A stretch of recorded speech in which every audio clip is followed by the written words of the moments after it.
I'm Yuriko. And I'm also a genius when it comes to music. Today we're going to be talking about the easiest genre of music to make, that is trailer music. Okay, technically it's called library music because what it actually is people writing music which they send to a music library, which is like a website that has lots of music that's kind of royalty-free-ish, and people rent or buy sometimes that music and then they take it and they use it in their film. And they do this when they don't want to pay an actual composer to write music like for them specifically. So sometimes your one track can be used in multiple different places. Anyway, it's a great way to make passive income as a composer, because once it's up there forever and will continuously make you music. Although anyone who's actually made it in trailer music will tell you that it's not passive income. You have to be constantly writing music, hundreds, if not thousands of tracks, and the grind never really stops. It's also probably one of, if not the most saturated genres of media composition out there. So it's not super easy in that regard either. But all that aside, how do we write it? Well, as I said, firstly, it's not a giant thing. When someone thinks of library music, it could be anything. But I'm sure what you're thinking of is the classic hybrid epic trailer music. So that's what we're going to be doing today. Like always, I have written you a track that we're going to listen to. But more than that, I even made a trailer. So if that doesn't constitute a like and subscribe and comment even, I want all three, alright? I worked hard for this. I don't know what impresses you. Let's go.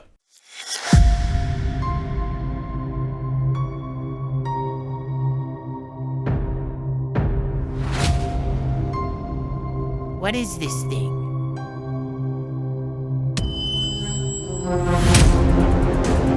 Gentlemen, there is a time for what we can tolerate, and a time for what we cannot. That time is long gone. What is this thing? Why is everyone chasing us now that we have it?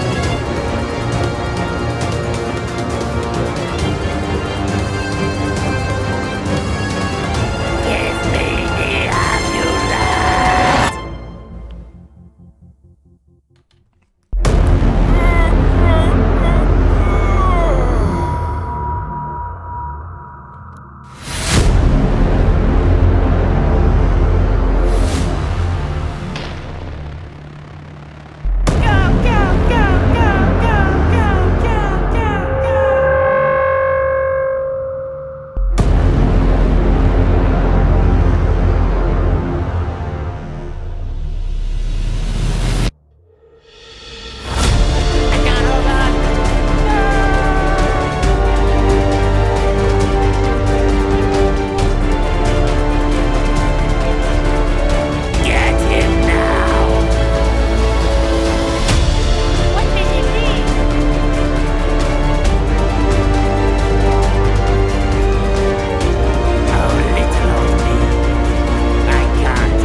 What is this, Grandpa?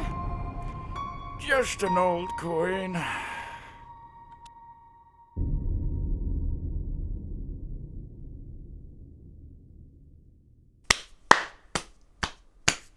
Come on, guys.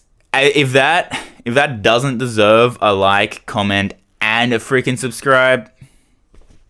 Okay, so here we are. As you can see up here, I've written in the structure. So the first thing and the most important thing of this genre is the structure. Not only just the structure, is the stops in between each structural part, which they're there kind of for two reasons. One is like, I guess it's a very contrast heavy genre, so it helps with that like suspense that trailers kind of want you to have to intrigue you in. But the other part is it's actually because when you export these to put them to a library, you're not going to export the full track. I mean, you might also, but like you'll export in different sections. So you'll export just that, and then just this, and then just that, and so on. And so these little rests in there are kind of so that the person can stretch and move and get it in the right area, and they can, you know, loop and whatnot, instead of just having this. I guess it just makes it easy for your export too, or whatever. But you do need the rests. You don't need all of them, I guess, because you can export in your own way, but the rests are pretty important. So this is the structure that I used. This generic sort of start small, end really big, build throughout is going to be kind of uniform across all the trailers. But of course, there's exceptions. You could start really big, you could, and then drop down and then build, or you could, you know, have a big section, whatever.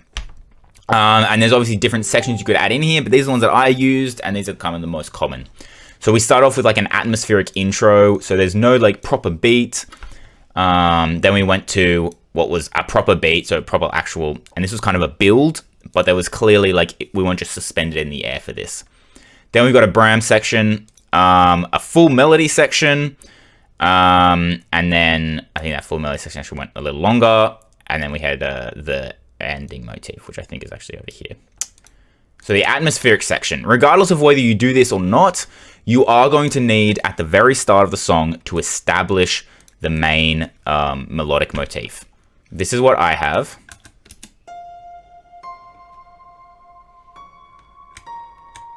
And this is basically the only creative part you're going to do for the rest of this whole trailer. Like, genuinely, after this, it is all just the most uninspired, uncreative, compositionally disingenuous thing you will do. Like, it's just the most brainless turn off, put in layers, loud noises, done kind of thing. So when writing this motif, there are a few things you need to think about. It needs to be, I guess, usable to make into a proper melody, because you don't want to do the full melody here, but you do want it to be able to be built into a proper melody, as you will hear later. I mean, you heard it in the earlier, but you know. And then it also needs to be recognizable, something that you can clearly be like, oh, that's the thing that I heard from before. But it also, for the most part, I mean, you will see in like Star Wars trailers or Lord of the Rings trailers or whatever, they might actually use motifs from the original soundtrack. But most of the time, we're not meant to like leave the cinemas being like, damn, that, you know, still singing that song that was part of the trailer to that other movie. That's not the goal.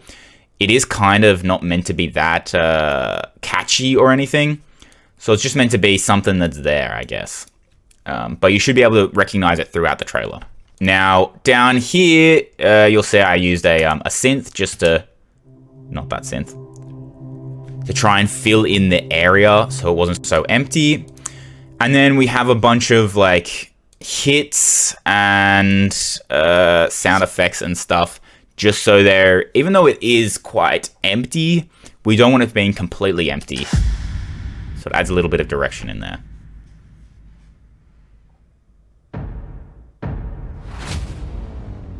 And stuff. So in full, we'll just show this.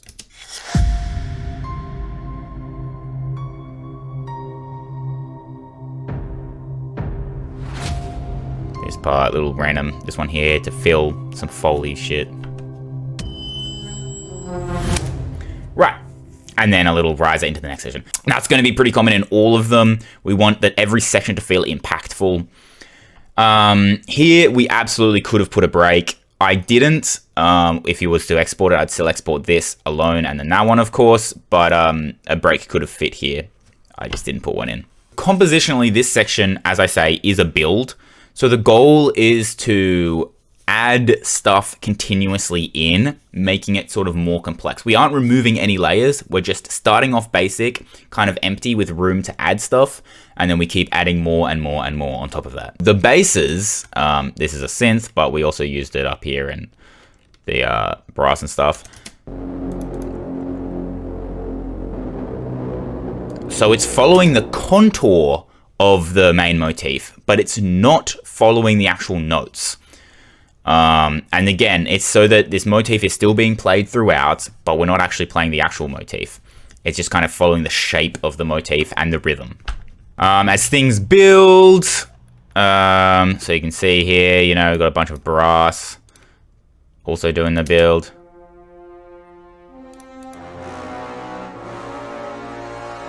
And then later here, you'll see that I actually add that main melody back in. Because again, we kind of want to keep going back to it.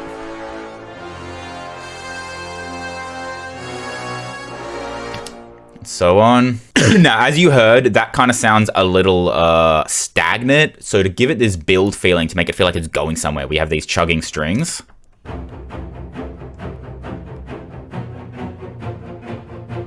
And then later, as it builds, again, we keep adding layers. We're going to add in this little part, which is just a little motif thing, whatever it is.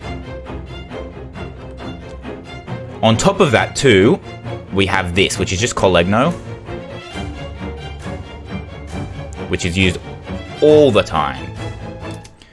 Just so you can hear it alone, because it is kind of quiet, but it's definitely in there, and you'll notice it once you hear it.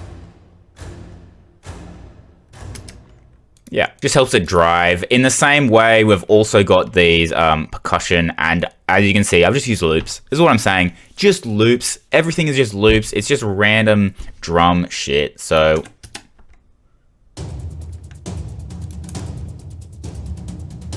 it's just damage. It's not a Gemco, it's damage. Here we go to a different one, or maybe it's the same one, and then we add in another one here. You can do this yourself, but honestly, it's just using random shit. I could have used any loop. I did handpick these ones, but I really could have just I could have just moved up to here. Would have done the same job.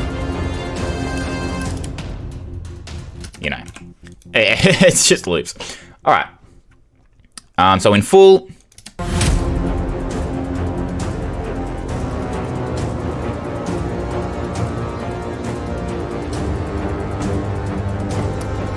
At the repeat, melody's going to come in. I'm going to add in this extra strings and more percussion.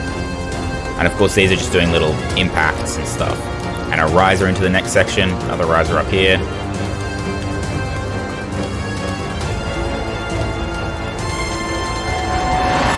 Into a rest. We're going to do this a lot. Then next comes the Bram section. So if you don't know what a Bram is, it's just loud, low, foghorn, brass, synth, kind of impactful in your face. Think Inception, Hans Zimmer. I think that's where it started, but it might not have been, but I'm pretty sure it is. It's just low, powerful, and it is the only thing that's going on. Pretty much everything else stops. You'll see I do have some like Foley things going on. Again, this is always great, just like in the atmospheric section here, just to add a little bit of interest going on in the background, just so it's not so boring and also not so repetitive, because you'll hear it here. There's nothing going on. We just Bram.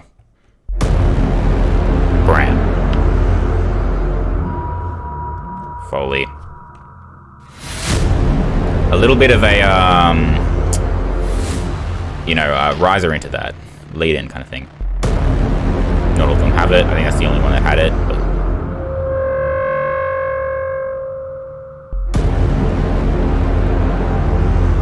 now, if I really cared, into rest.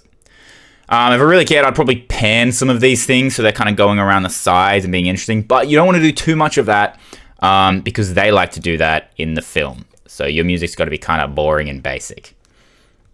But this is the most needed section, probably. I actually haven't gone to the movies in a long time now, so I don't know what the trailer market is like now. But ever since Brams came on the market, you can't have a trailer without one. So again, in this rest, I just added a little riser, just so that this section sounds a bit more impactful.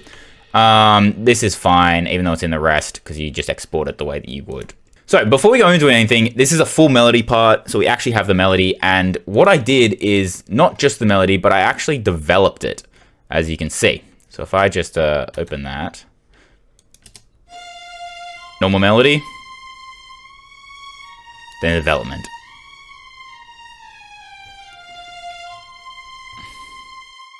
Normal melody, development. Normal melody. Change note we go to, part of just the development. full classic A, B, A, C section. Nice. And you can see there that it changes a little bit at the end, just so it has a bit more of a build.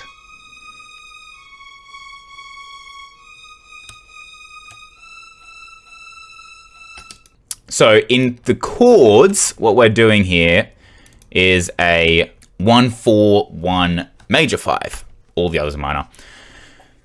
This is very standard, just like heroic sounding chord progression that's used in epic music all the time. I made one small change actually, and it's the second time. So we do it one time, we do it the second time, but instead of going to the 1, we go to the 6. And the reason I chose that was for 2 reasons. One, I just felt like we were going back to the 1 so many times. It kind of felt like these 2 times is fine, but after that it gets a bit more, stagnant. Otherwise, we've got like, it's like a major version of the 4. Sorry, the 4. See how the notes are basically the same, but that's minor. And now it basically is like a diatonic version of the 4, but major. So we get these 2 major ones at the end that kind of brings us this positivity. Yeah, so it's a cool little change, but it's not like anything genius. I mean, just copy a chord progression, really. It's very standard, as you can see. We just, as things go, we add in more layers, jump up the octave, make more interest, more things come in, classic build, because every section needs to rebuild. For the most part, like Bram's section didn't exactly build, but pretty much everything else does. More percussion, way more percussion comes in. The choir comes in here. I thought it sounded nice to have a little... Choir sounds super epic, so it's always good to add in there at the end. If I was properly doing this to actually release to a library or something, I would not be as lenient as I am now. Because it's on YouTube, so it can't be going to the library for the most part. Maybe some would, but pretty much all of them will deny you for posting it anywhere else. And that's... Realism is so unimportant here. Like, we just want to sound as big as possible. So you'll see here, I've got collegno basses, and then I've got full... Okay, weird. Collegno basses, and then I've got heaps of them, by the way. And then we've got full melody in the full strings, and then we've got spiccatos also in the strings, bass going on, and, we can do as much of this as we want. For this, realism completely ignored. As a side note, the main reason I don't normally write like this and encourage you not to write like this is not from a purist perspective, I guess. It's not like a... well, I need to be truthful to the real orchestra because that's not how they're... It's actually sloppy writing, and whilst this will sound cool, and there's obviously a time and place for everything, I promise you when you do like 6, 7, 8, 9 of these tracks that are written like this, it gets boring. And when you actually listen to someone who actually properly composes, it never gets boring because they have to compromise. They have to... How do I get a string thing? Oh my gosh, a string thingy like this kind of rhythm, but I need the melody to be on the strings. I need the main melody to be on the strings, but I can't have them doing both. So how do I compromise here? And it's normally that compromise that 1 makes creativity, and 2, the orchestra is designed with a lot of tools for you. If you make the most of it, it is so much more interesting. But for this genre, again, it does not matter. So back to what I was saying earlier, I would actually have taken this. It's on the LA scoring strings. I would also probably put it on the symphonic strings, and I would also put it on probably another string library as well to make it sound so full and so thick. Yeah, so again, all we're going for is just big, intense, in your face. It does not need, under any circumstances, to be, interesting, honestly. And like, the point is, this music is not made for you to listen to it as you play a level for 30 minutes.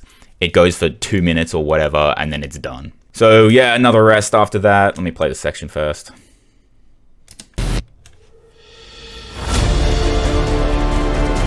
So you see there's a lot more drums going on in this section. Oh, when I solo it, it replays it. Okay, well, I'm not going to do that then.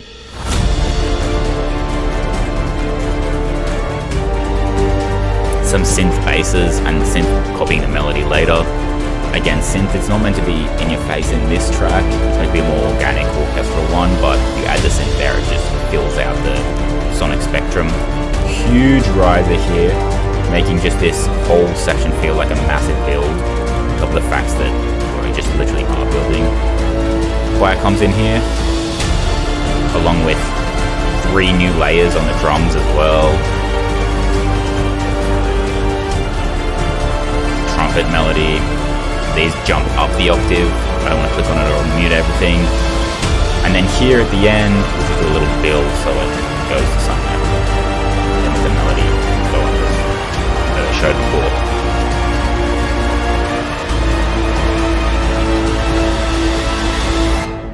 Rest as always. And then the finishing motif. Okay, whatever, I don't care. So once again, you just kind of finish off. Where is my piano? Just going back to that motif. We don't do it the 2 times. It's just that once to really finish off the track. We also added this hit on the bass drum. And this is basically, as you can see, it's super quiet. So like hitting a bass, I mean, obviously I also just got a sample, which you can just get. But I liked that there was that high pitch thing going on at the end there. Kind of felt more Foley oriented. As I said, need that Foley for that interest when we're in these atmospheric sections. But this part here, by hitting a bass drum very hard, you get a real sharp transient. You can hear that there. But if you hit it really softly, you still get all the bass end, but no transient. So you can hear it's kind of like rumbles, kind of like thunder. So it was just a nice way to add that like impact, but without the transient being a sharp attack, basically.